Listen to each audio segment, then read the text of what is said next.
pour éviter ce qu'est le problème de l'endométriose qui est dit à juste titre, c'est un délai moyen de diagnostic qui est aux alentours de 7-8 ans. Mais parce que la pathologie est pas connu, méconnu. Et vous savez, il est trop classique de dire il est normal d'avoir mal durant ses règles. Non, il n'est pas normal d'avoir mal durant ses règles.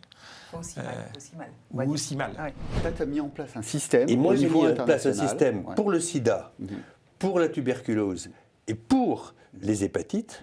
Ça s'appelle Medicines Patent Pool. C'est une communauté de brevets où j'ai fait accepter, et je te jure que ça a été dur, j'ai fait accepter par Pfizer, par Glaxo, par les plus grands laboratoires mondiaux, pharmaceutiques mondiaux, que ce qui vaut 100 à New York ou à Paris vaut plus que 2 dans les pays les plus pauvres.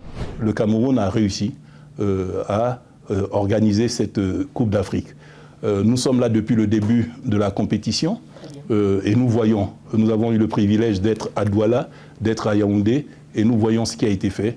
Je me réjouis en tant qu'Africain que le Cameroun ait pu réussir à relever ces grands défis. Sans les transferts d'argent, les proches, parfois restés au pays, ne peuvent pas toujours subvenir à leurs besoins. Donc c'est une réalité vraiment de terrain. On a une idée des chiffres ou des volumes? C'est 46 milliards de dollars qui sont transférés entre le monde vers le corridor Afrique subsaharienne. Donc vous voyez, c'est une manne financière qui est assez importante.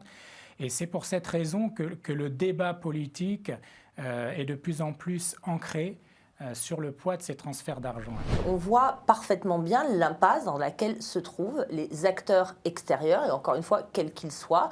Je pense que d'ici 2 ans, on pourra aussi faire le bilan de l'intervention de la Russie. Je pense qu'aujourd'hui, seul le regard des populations et des dirigeants sahéliens permettra de trouver les voies d'une sortie de cette crise. C'était pour remettre le développement économique au cœur des quartiers. Parce que moi, je suis convaincu que si on arrive à faire émerger des réussites économiques dans nos quartiers, des gens qui arrivent à réussir professionnellement, qui ne vont pas forcément créer leur boîte, mais qui vont donner de la valeur à ces quartiers, ben on sort les gens par le haut. Pourquoi? Parce qu'on leur permet d'avoir une autonomie financière, sortir de leur précarité et de réduire les inégalités sociales et de parcours de vie.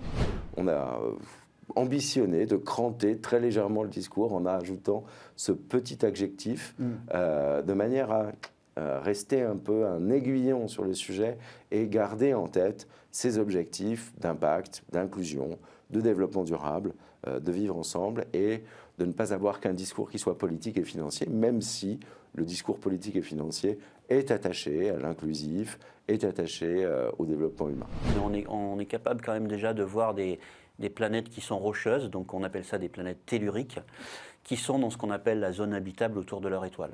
Mais on n'a pas trouvé d'analogue à la Terre pour l'instant. Pour les Français, c'est d'abord là où ils vivent qui est important. Et les Français sont attachés au village, à la ville, au quartier, à la campagne, là où ils vivent, et la prospérité de là où ils vivent est le premier sujet. C'est le sujet qui les rend heureux au quotidien, c'est le sujet des activités culturelles, sportives, etc. C'est le sujet des relations sociales avec leurs voisins, c'est le sujet de l'avenir et de l'emploi dans le territoire dans lequel ils vivent. Et donc le président de la République aurait dû et doit, si demain il confirme qu'il repart dans un quinquennat, ce qui est probable, il doit reconsidérer probablement cette approche territoriale. Dans l'ouest du pays, les gens disent que le dioula, c'est un peu la langue populaire. Et donc, on peut dire que le dioula est certainement un facteur linguistique de concorde entre les communautés voisines, qui ne manquent pas d'avoir des différends communautaires.